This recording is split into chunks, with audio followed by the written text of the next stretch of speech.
दिया चौपाल रे सब बड़ा बडेरा, सब बड़ा बडेरा वो जी सब लोग लगाया वो जी ठाकरिया ने समझा वो जी।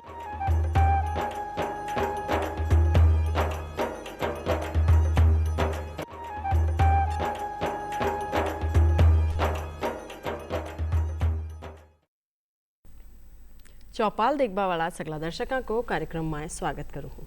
दर्शक भाई बहनों, चौपाल कार्यक्रम वो कार्यक्रम है जी को माए आप सगला बैठा हाँ, हताया करा हाँ, जानकारियाँ लेवा हाँ बा सगला विषयों का बारे में जो अपनी खातर स्वस्थ जीवन जीवा की खातर हंसतो खेलतो जीवन जीवा की खातर जरूरी हुआ है। और आज की चौपाल में मैं जानकारियाँ ले रहा हाँ बा छोटा छोटा नन्ना मुन्ना टाबरा की खातर जो तो कोई भी बात को ध्यान को नहीं रख सके, बाकी तो सगली बातों को स्वास्थ्य को ख्याल भी आपा नहीं रखना पड़सी। तो आपा नहीं सोचना पड़सी कि आपा छोटा छोटा नन्ना मुन्ना बा टाबरा को टीकाकरण टेम सारू करवावा ताकि वह हंसता खेलता अपना घर की रौनक बनाया रखे। तो आज की चौपाल में आपनो जानकारियां को विषय वही रेवलो कि राष्ट्रीय टीकाकरण अभियान। और कार्यक्रम में जानकारी देवा की खातर अपने साथ पधार्या है डॉक्टर राकेश विश्वकर्मा जी। आपको कार्यक्रम में स्वागत है। आप क्षेत्रीय समन्वयक है WHO राजस्थान से। और इनके साथ ही अपने साथ कार्यक्रम में पधार्या है डॉक्टर रोहित गुप्ता जी। आपको कार्यक्रम में स्वागत करूँ। आप बाल एवं शिशु रोग विशेषज्ञ है जयपुर से। तो आप जाना कि जो आज आप बात कर रहे हैं कि टीकाकरण क्यों जरूरी है, टीकाकरण को जो राष्ट्रीय अभियान की आप बात कर रही हैं वो कहीं है, कहीं उद्देश्य ने ले रो शुरू हो, टीकाकरण कशा कशा टीका लगाया जावे, ऐस सगली बातें आज की चौपाल में आप कराला। तो सबसे पहले आप जाना कि टीकाकरण क्यों जरूरी है। देखिए, टीकाकरण जो उद्देश्य है हमारे को बच्चों को और बड़ों में भी कुछ जानलेवा बीमारियां होती है। जैसे हम लोगों ने सुना है कुकुर खांसी होती है, गल घोटू होता है, खसरा की बीमारी है, पोलियो की बीमारी है। ऐसी कुछ बीमारी 11 तरीके की बीमारियां हैं जिसमें भारत सरकार ने ये अभियान चलाया है और जिसमें कि नियमित टीकाकरण में समय समय पे कुछ वैक्सीन दिया जाता है। ये बच्चों को उन बीमारियों से सुरक्षा प्रदान करते हैं और जीवन भर के लिए सुरक्षा प्रदान करते हैं। तो इसलिए नियमित टीकाकरण कराना बहुत ही आवश्यक है। तो आ तो बात हुई कि टीकाकरण करवाबू घणो जरूरी है और लगातार नियमित करवाबू जरूरी है। एक ही साथ ही जो आप बात कर रही हैं आज राष्ट्रीय टीकाकरण अभियान की, तो वो अभियान कहीं है किया शुरू हुई, कहीं उद्देश्य ने लेर शुरू हुई, एक ही साथ एक कहीं उपलब्धियाँ रही। हाँ जी, सो राष्ट्रीय टीकाकरण अभियान जो हिंदुस्तान का टीकाकरण अभियान है वो कहीं ना कहीं पूरे विश्व के जितने भी टीकाकरण अभियान हैं उन सब में सबसे सशक्त माना जाता है। जो हिंदुस्तान का टीकाकरण अभियान है वो यूनिवर्सल इम्यूनाइजेशन प्रोग्राम, इसके तहत आगे लगाया जाता है और इसमें काफ़ी सारी गंभीर बीमारियां हैं जो कि जन्म से लेकर 5 साल तक होती है। उनमें बच्चों को काफ़ी तरह के टीके लगाए जाते हैं। अगर हम इस टीकाकरण अभियान की शुरुआत की बात करें तो करीब 1978 में इस टीकाकरण अभियान की शुरुआत हुई थी। कहीं ना कहीं 1985 में फिर यूनिवर्सल इम्यूनाइजेशन प्रोग्राम की शुरुआत हुई और 95 में पल्स पोलियो इम्यूनाइजेशन स्टार्ट हुआ, जहां पर एक नारा था 2 बूंद जिंदगी की, और वो घर घर जाकर door to door campaign start हुआ। उसी का रिजल्ट ये रहा, उसी का परिणाम ये रहा कि 2014 में इंडिया पोलियो मुक्त हो गया। तो ये टीकाकरण ही है जिसकी वजह से आज हम पोलियो मुक्त एनवायरनमेंट में रह रहे हैं। और यही अब आगे बढ़ते हुए इंद्रधनुष जो अभियान है, मीजल्स और रुबेला अभियान है, और अभी जो HPV ड्राइव सरकार ने चलाया है वो आगे इसी का ही रूप है। तो डेफिनेटली टीकाकरण बच्चों के लिए बहुत आवश्यक है और सरकार इसके लिए बहुत ज़रूरी कदम उठा रही है। तो टीकाकरण वास्तव में घणो जरूरी है और अभियान कद शुरू हुयो और आज खटे तक पुग्यो ओ आपा जाण्या कि किया ओ गति पकड़ रही है। और अपन आज देखा भी कि पोलियो मुक्त आपा कहला रही हैं, आज पोलियो मुक्त भारत का रूप में अपनी पहचान हो रही है। तो ये जो टीका जरूरी है, इसके साथ साथ जो टीका की अगर बात करें आपा, तो टीका जो शरीर में जार काम करे है, बीमारियां लड़े है, किस तरीका काम करे है? जो अगर समझे इस तरीके से कि जब टीका लगाते हैं वो शरीर में जाता है, फिर शरीर उसके विपरीत अपना डिफेंस बनाता है, यानी कि एक रक्षात्मक प्रणाली बनाता है। वो रक्षात्मक प्रणाली शरीर में सुरक्षित रहती है। अब अगर उस बीमारी के कीटाणु बाहर से दोबारा से अगर आने की कोशिश करते हैं, वो रक्षात्मक प्रणाली तुरंत कार्य करना चालू कर देती है। इस तरीके से उस बीमारी को बच्चे से दूर रखती है। तो ये तो इसका एक तरीका हो गया। हाँ, ये अलग अलग टीके जो हैं, कुछ आपने देखा होगा जैसे पोलियो की है, वो 2 बूंद तो मुंह के जरिए पिलाई जाती है, कुछ के लिए टीके इंजेक्शन लगाए जाते हैं। इस तरीके से ही हम सभी बच्चों को उपलब्ध कराते हैं। तो आन अगर आप यहाँ जाना कर जो टीका की बात आप कर रही हैं तो कौन कौन सा टीका लगाया जाओ है? यहाँ ही आप बात करा कि कोई महिला ने पतो पड़ा कि गर्भावस्था के दौरान भाई गर्भावस्था में है तो भी इस समय के लिए कैसा टीका लगाया जावे है? तो ये जो गर्भावस्था में है, जैसे आप लोगों को मालूम होगा पहले टीटी का लगता था, अब वो भारत सरकार ने टीटी से बदल के टीडी कर दिया है, यानी टेटनस के लिए भी लगता है और डिप्थीरिया के लिए भी लगता है। और ये बहुत ही आवश्यक है और आपको ये जानकर खुशी होगी कि सभी महिलाएं इसको बहुत अच्छे तरीके से लगवाती हैं, समय पे लगवाती हैं और उसका परिणाम भी बहुत अच्छा है। जो हमारा नियोनेटल टेटनस होगा, देखा होगा बच्चों में, उसका पैदा होने के बाद उसका शरीर एक धनुष की तरह से हो जाता था, वो आज इलेमिनेशन हो गया। ये इसी के कारण से हुआ क्योंकि गर्भावस्था में हमारी गर्भवती महिलाएं उसका टीकाकरण कराती हैं और इसके लिए 2 टीके लगाए जाते हैं। और इसकी पूरी जानकारी हमारी क्षेत्र की आशा बहन जी और एएनएम बहन जी के पास होती हैं। तो सबसे इम्पॉर्टेंट बात है कि जब भी गर्भावस्था हो वो वहाँ पे संपर्क करें और वहाँ पे उनका रजिस्ट्रेशन हो जाएगा और टीकाकरण अभियान चालू हो जाएगा। तो गर्भावस्था के दौरान जहाँ ही आपने पतो पड़े तो आपने 2 टीका लगवाना है, जहाँ को नाम टीटी सु टीडी कर दियो गयो है। वह 2 टीका आपने लगवाना है, किया लगवाना है, बाको हिस्सों आप किया बन सको ए भी सगली बातें जाना ला। लेकिन जब आप टीकाकरण चक्र की बात कर रही हैं तो पहले इस चक्र ने पूरा समझ लिया कि गर्भावस्था के दौरान 2 टीका लाग गया, भी के पीछे जन्म के समय और जन्म के पाछे कैसे कैसे टीका लागा है वो मैं जानबो चाहला। जी, बहुत ज़रूरी सवाल है क्योंकि अवेयरनेस से ही काफ़ी ज़्यादा हम इसको कवर कर सकते हैं। जब बच्चा पैदा होता है तो पैदा होने के तुरंत बाद में उसको BCG जो कि टीबी का टीका वो लगाया जाता है, एक उसको हेपेटाइटिस बी का इंजेक्शन लगाया जाता है और उसको पोलियो की 2 बूंद पिलाई जाती है। ये बर्थ के बाद में, जन्म के बाद में 6 हफ्ते पे, 10 हफ्ते पे और 14 हफ्ते पे उनको पेंटावेलेंट नाम की बीमारी, पेंटावेलेंट नाम का टीका होता है जो कि DPT, डिप्थीरिया, पर्टूसिस और टेटनस, और इसके अलावा H इन्फ्लुएंजा B जो कि दिमागी बुखार का टीका है, और इसके अलावा हेपेटाइटिस B। तो ये 5 बीमारियों से बचाव का टीका पेंटावेलेंट के तौर पे लगाया जाता है।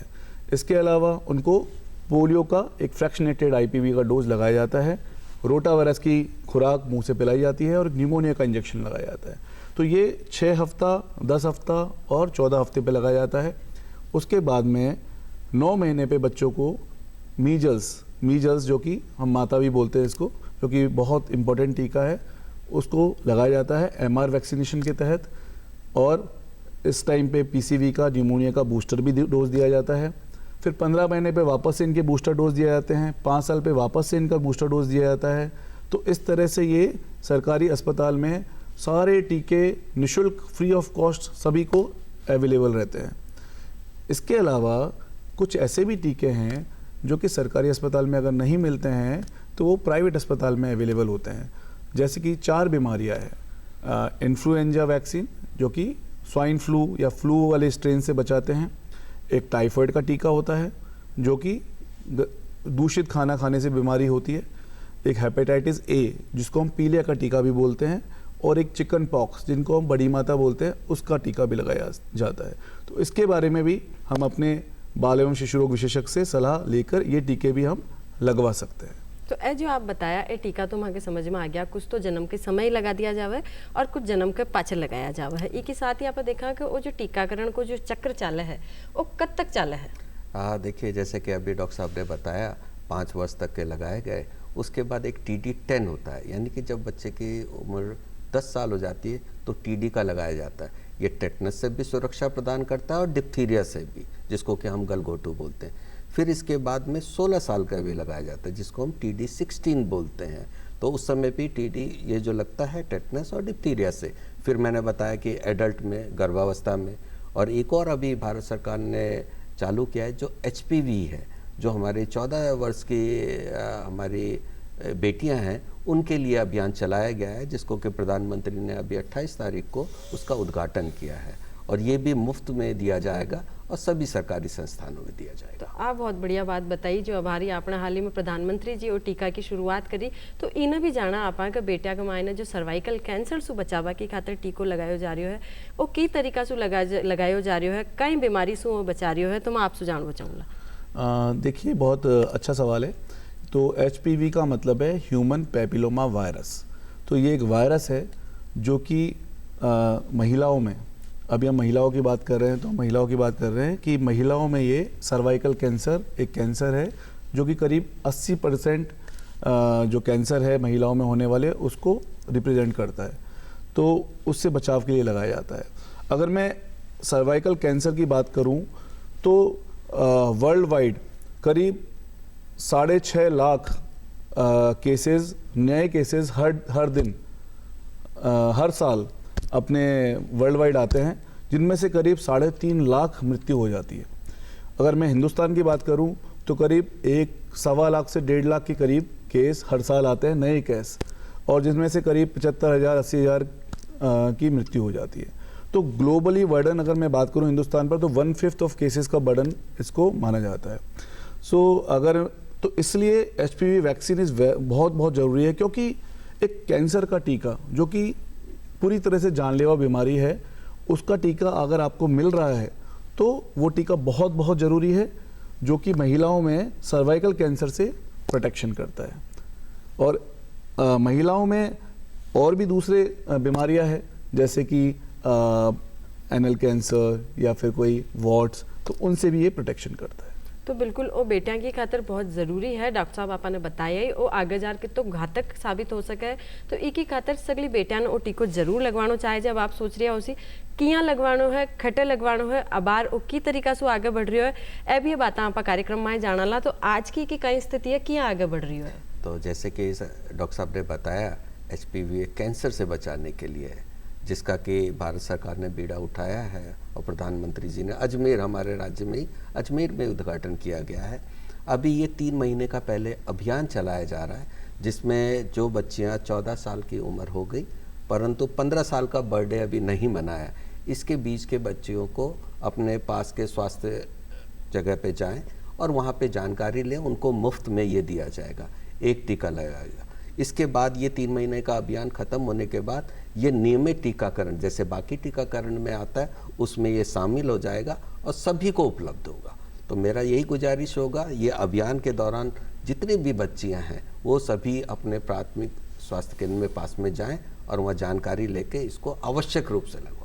और धीरे धीरे और आगे बढ़ते जासी तो नियमित टीकाकरण में आप बताया जी शामिल हो जासी। तो अबार जो प्रक्रिया चल रही है जी के तहत आपने टीको लगवाना हो और धीरे धीरे जिया जिया आगे बढ़सी उपलब्धता की जिया आवश्यकता हो सी बिया धीरे धीरे आगे बढ़ता बढ़ता और नियमित टीकाकरण के साथ आगे बढ़ जासी। लेकिन एक और टीकाकरण की जो बात मैं जानना चाहूँगा कि एक समस्या देखने मिला है कि जो घुमंतु जाते हुए है, जो कि आज आपको काम अठे कर रही है काल और खटे काम कर सी, तो वही टीकाकरण अभियान को हिस्सों किया बना।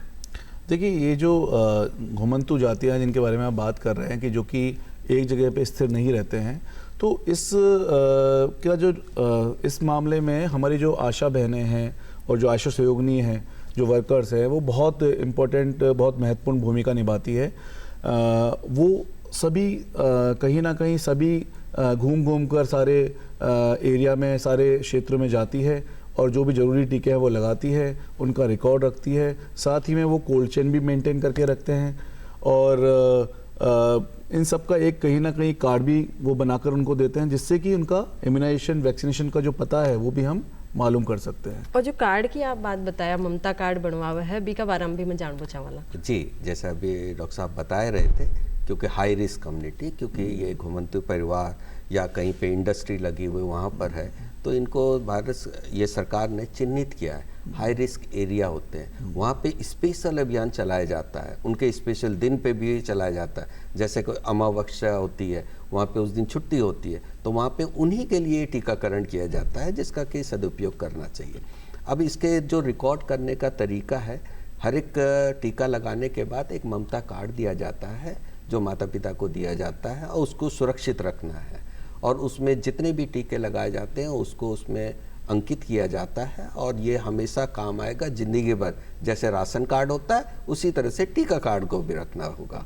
इसके साथ भारत सरकार ने एक और अभियान चलाया है जो कि यूविन, जैसे कि आपको पता होगा जो कोविड में हमने कोविन यूज़ किया था, अपना कोविड का वैक्सीनेशन करते थे, व्हाट्सएप से हमारे पास रिपोर्ट आ जाती थी, उसी तरीके से अभी हर बच्चे के लिए भी उसमें एंट्री होगी और उसका कार्ड हमेशा कभी भी व्हाट्सएप में भी निकाल सकते हैं, ऐप से भी निकाल सकते हैं। तो इसमें आप अपने बच्चे का जो भी पैदा होने वाले हैं या जो हो रखे हैं, आप वहाँ की आशा से सहयोग कर पास में कोऑर्डिनेट करें और वो उसमें इंदराज करा लें, तो वो कार्ड हमेशा आपके लिए सुरक्षित रहेगा। मतलब कागज न संभाल कोनी सको तो आप ऑनलाइन भी बिना संभाल राख सको हो, और संभाल राखबो तो जरूरी है कि आप कौन सा टीका लगवा लिया, आगे कौन सा टीका लागना है, बस अगली जानकारी भी कमायना होसी। एक ज्यादातर देखवाने मिला है कि 5 साल तक का जो टीका हुआ ना वह तो जागरूकता के साथ लगा ले हुआ है, और पछे ज्यादातर लोगों ने वही कहता सुना अब तुम्हारे टाबर को टीकाकरण पूरा हो गया, जबकि आप जो बताया कभी का आगे भी कई टीका हुआ है, तो बी की खातर आप लोगों ने कहीं के बचाओ जी। इसमें जो ये सरकार है, राज्य सरकार भी, क्योंकि इसमें जो 10 साल का बच्चा होता है वो स्कूल में होता है और 16 साल का बच्चा भी स्कूल में होता है, तो टीकाकरण जो अभियान है वो शिक्षा विभाग और स्वास्थ्य विभाग मिल के ये प्लान बनाते हैं और वहाँ पे हर स्कूल में वहाँ एएनएम बहन जी जाती हैं और वो वहाँ पे टीकाकरण करती हैं। तो अगर आपको जानकारी मिले कि वहाँ पे टीकाकरण हो रहा है और आपका बच्चा छूट रहा है, तो आप वहाँ पे चाहे तो अपने स्कूल से पता कर सकते हैं कि किस दिन टीकाकरण होगा, या वहाँ की एएनएम और आशा से करें कि हमारे बच्चे को कब लग सकता है, तो वो उसको आवश्यक, अगर मैं यहाँ पे बताऊँ तो इतना अच्छा सहयोग होता है, करीबन 80% के जो बच्चे हैं वो लग जाते हैं, परंतु वही है कि टीकाकरण हमारे कार्ड में नहीं हो पाता है, उसको आवश्यक रूप से आप इंदराज करवा लें।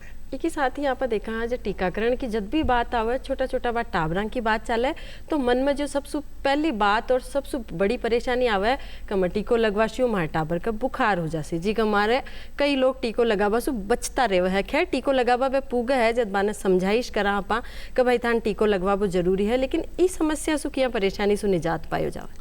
देखिए, टीकाकरण लगाने के बाद में एक हल्का फुल्का बुखार या फिर जहाँ पे इंजेक्शन लगा है वहाँ पर एक छोटी सी हल्की सी रेडनेस होना, ये एक आम सामान्य बात है और इसको हम सिंपल पैरासिटामोल की दवा से भी कंट्रोल कर सकते हैं और ये मिनिमम और मैक्सिमम 24 घंटा रहता है और ज़रूरी नहीं है कि ये हो, कभी कभी छोटी 10 से 20% केसेस में ऐसा होता है, वो बहुत सामान्य प्रक्रिया है।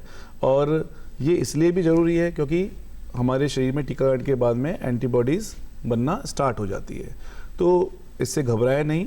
मैं सभी माता पिता से ये रिक्वेस्ट करूँगा, उनसे निवेदन करूँगा कि टीकाकरण करवाना हम सबकी जिम्मेदारी है ताकि हमारे बच्चों को बहुत गंभीर बीमारियों से बचाया जा सके।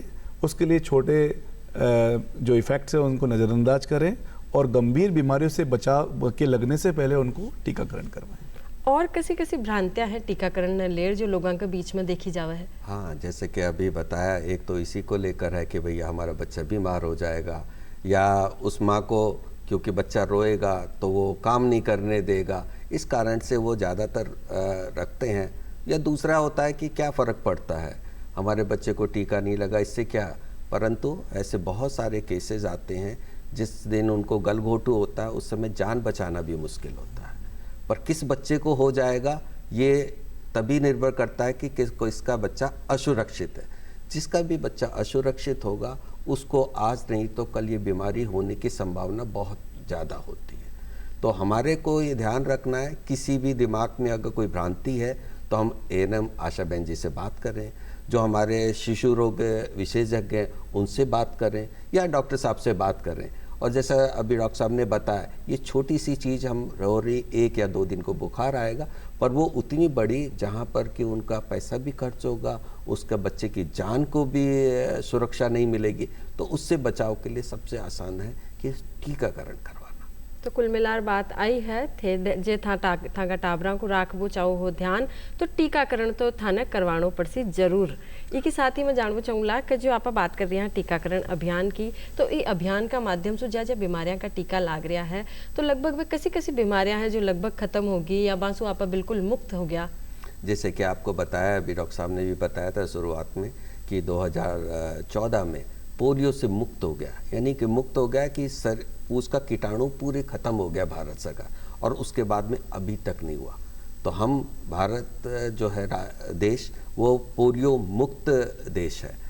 ये केवल इसीलिए संभव हुआ सारे माता पिता के सहयोग से, सारे स्वास्थ्यकर्ताओं के सहयोग से, सभी डॉक्टरों के सहयोग से, इसलिए हमने किया। दूसरा जो है हमारा मैंने बताया नियोनेटल टेटनस। नियोनेटल टेटनस यानी कि जो बच्चों में पैदा होने के बाद जो धनुष बाण की तरह से उसका शरीर हो जाता था और उसको बचाना बहुत मुश्किल होता था, उसको भी एलिमिनेट कर लिया, यानी कि इतना कम कर दिया कि आज वो एक प्रॉब्लम नहीं है। इसी को आगे चलाते हुए मीजल रुबेला को एलिमिनेट करने का अभियान भी भारत सरकार ने उठाया है और मेरा उम्मीद जैसा लग रहा है कि इस साल या अगले साल तक हम उसको भी कर लेंगे। उसके लिए भी वही आवश्यक है कि हमारे अगर किसी बच्चे को रह गया है मीजल रुबेला का, जो कि 9 महीने में टीका लगता है और फिर वो 1.5 साल की उम्र में लगता है, उसको अगर किसी का छूटा हुआ टीका है वो अभी भी अपने पास के स्वास्थ्य केंद्र में जाके उसका टीका लगवा लें। तो बिल्कुल आपने ध्यान रखना चाहिए जे कतरी बीमारियां हैं जहाँसू आप लगभग मुक्त हो गए हैं और आगे लगातार प्रयास है कि बांसू और आप मुक्त भारत का रूप में अपनी पहचान बनावा बीमारियां सू। इसके अलावा जो सर्वाइकल कैंसर की आप बात कर रहे हैं, HPV की बात आप कर रहे हैं, बीमा कहीं पर आगे जार पुरुषा ने लड़का ने भी वो टीको लाग सी? हाँ, ये भी बहुत महत्वपूर्ण सवाल है, क्योंकि HPV एक वायरस है जो कि महिलाओं के साथ साथ पुरुषों को भी इफेक्ट करता है। तो आगे आने वाले समय में जागरूकता इस पे भी होनी चाहिए कि ये वैक्सीन महिलाओं के साथ साथ बाद में पुरुषों में भी लगे, क्योंकि पुरुषों में भी कुछ बीमारियां हैं जैसे कि कुछ जेनाइटल वॉर्ट्स, एनल कैंसर, इन सबको ये कॉज करता है और कहीं ना कहीं इससे उनमें भी डिजीज़ प्रिवेंशन में बहुत ज़्यादा मदद मिलेगी। इसके अलावा जी मैं डॉक्टर साहब आपसे जानना चाहूँगा कि आप बात कर रहे हैं कि टीका तो बाने लगवाना है, लेकिन फिर भी देखा है कि कोई भी कारण हो सके, कोई व्यस्तता को कारण हो सके, कोई घर में हारी बीमारी को कारण हो सके, कई बार टाबरा को कोई टीको छूट जाया कर है, तो बिना किया समझे। देखिए, अगर कोई टीका छूट जाता है तो उसकी भी मियाद होती है। पहले तो हमारे को कोशिश करना है किसी भी तरीके से छूटे ना, क्योंकि अगर बच्चे को थोड़ा बड़ा बुखार है या कोई तबीयत खराब है तो भी लगवा सकते हैं। जैसे होता है कि कई रिश्तेदारी में शादी ब्याह में चले गए, उसका डेट निकल गया, आप तो वहीं पे लगवा सकते हैं, क्योंकि आप अपना कार्ड रखिए। अगर यूविन में एंट्री है तो वहीं स्वास्थ्य केंद्र में बगल में जाइए, उसको बच्चे को समय पे लगवाए। समय पे जो लगता है उसका बहुत अच्छा असर आता है, इसीलिए समयबद्ध है। पर हो सकता है किसी कारण से नहीं लगा, तो सबसे पहला जब भी आपको समय मिलता है, सबसे पहले आपको जाना है, अपनी एनएम बहन जी को संपर्क करना है और उसके लिए उनके पास पता होता है कि अगर कोई टीका कितने दिन के लिए छूट गया, कौन सा टीका लगना चाहिए, तो वो तुरंत उसके अनुसार टीकाकरण कर देती है। तो क्यों रोहित जी देखवा ने मिलता ही हो सी कई बार टाबरा के कोई टीको छूट ही जाया कर है? बिल्कुल, हमारी क्लिनिकल प्रैक्टिस में ऐसा बहुत होता है कि हमारे पास में 5 साल का बच्चा आ रहा है या 7 साल का बच्चा आ रहा है और पता लगता है कि जन्म के बाद में कोई टीका नहीं लगा या फिर 2 साल के बाद में कोई टीका नहीं लगा। तो उसके लिए हम एक अलग से चार्ट प्रिपेयर करते हैं, बनाते हैं, उसको हम बोलते हैं कैचअप इम्यूनाइजेशन। तो उसमें जो भी टीके उसके रह गए हैं या जो टीके अधूरे रह गए हैं उनका एक हम अलग से चार्ट बनाते हैं, फिर उनको वापस से उनको वो डेट्स देकर और उनके वो टीके पूरे कंप्लीट करते हैं। देखिए, ये ज़रूरी इसलिए है कि टीकाकरण चाहे पहले हो या बाद में होना ज़रूर चाहिए, क्योंकि अगर टीकाकरण होगा तो ही हम प्रॉपरली इसको हर्ड इम्यूनिटी को डेवलप कर पाएंगे। हर्ड इम्यूनिटी का मतलब क्या होता है कि जैसे कि अगर सारे बच्चों में सारे पेरेंट्स में जागरूकता है कि हमारे बच्चों को टीका लगाना है और टीका सबको लग रहा है कम्युनिटी में, तो कहीं ना कहीं हमारा समाज भी सुरक्षित होगा उस बीमारी से। तो और टीके हमेशा गंभीर बीमारियों के लिए लगाए जाते हैं जो कि जानलेवा बीमारियां होती है। हम कोई सामान्य बीमारियों के लिए टीके नहीं लगाते हैं। तो टीके जिन भी बीमारियों के लगाए जाते हैं वो सारी जानलेवा बीमारियां होती है। तो अगर किसी के वैक्सीन छूट भी गए हैं, टीके छूट भी गए हैं, तो अपने डॉक्टर के पास जाइए, उनको बताइए कि मेरे ऐसे ऐसे वैक्सीन सारे छूट गए हैं, वो आपका नया चार्ट बनाएंगे, उसके हिसाब से आप टीके पूरे कीजिए। तो कोई बहुत बड़ी समस्या को नहीं होगा, लेकिन थे यहाँ सोचो कि वो एक टीको छूट गयो तो भी का आगे का भी सगला टीका छुटा दो, यहाँ को नहीं करना है। जटे टीको छूटो है बठा आपने ध्यान रखना है, डॉक्टर ने दिखाना है, संपर्क करना है, पूछना है कि हमारा अठा को वो टीको छूट गयो तो बी के आगे की जो भी प्रक्रिया है वह आपने बताई जावेली और बी का हिसाब से आपने आगे बढ़ना हो सी। जो बात आप करा कर टीका तो लगवाना है और जरूर लगवाना है, लेकिन आई बात अटक जावा है जागरूकता की। तो एक ही खातर कई प्रयास कराया जा रहा है जागरूकता। जैसे देखिए, कई बार प्रचार प्रसार का जो भारत सरकार कार्य करती है, राज्य सरकार भी प्रचार प्रसार में करती है, जो हमारे बच्चों के डॉक्टर हैं, चाहे वो गवर्नमेंट है या प्राइवेट में, जब भी उनके पास में किसी बीमारी के लिए जाते हैं वो हमेशा ये कहते हैं कि भैया अपने बच्चों को टीकाकरण करें। इसके अलावा गांव की चौपाल में भी वहाँ की आशा बहन जी हैं, वहाँ की एएनएम है, वो हर महीने या 2 महीने में गर्भवती महिलाओं के साथ एक बैठक भी करती है। उनको जो हमने अभी बात कर रहे हैं वो उनको विस्तार से उनको समझाती हैं क्यों ज़रूरी है, जिससे वो समय पे लगा सके। प्रयास तो एक जागरूकता तक किया जा रहा है, परंतु उससे कहीं ज़्यादा है कि हम माँ बाप अगर बन रहे हैं किसी बच्चे के लिए, वो हमारी एक जिम्मेदारी है। जैसे हम बाकी जिम्मेदारी की शिक्षा की पूरी करते हैं, उसके खान पान का जिम्मेदारी ध्यान देते हैं, कपड़े का करते हैं, वो उससे कहीं ज़्यादा टीकाकरण की है। तो उसको हमारी एक नैतिक जिम्मेदारी मान के सभी माँ बाप को इस पे ध्यान देना चाहिए। माँ बाप ही नहीं, घर में बड़े बुजुर्ग होते हैं, माँ बाप तो हो सकता है काम में भी व्यस्त हो, जो उसके दादा नानी दादा दादी हैं, उनको ध्यान रखना चाहिए कि उनके पोते का, जिसको लाड़ प्यार से वो इतना बड़ा कर रहे हैं, उसको कोई बीमारी ना हो जाए, उसको टीकाकरण करवाएं। तो कुल मिलार अब आई बात है सा कि बे तो छोटा छोटा नन्ना मुन्ना टाबर है, बे आ सगली बातों को ख्याल को नहीं रख सके, तो आपा नहीं बा सगली बातों को भी ध्यान रखना है और टीकाकरण जरूर करवाना है। आप कार्यक्रम में पधारिया भी के खातिर आपको आभार। फिर मिलाला एक नई चौपाल में नई जानकारियां के साथ। अबार देव इजाजत, तो राम राम सा।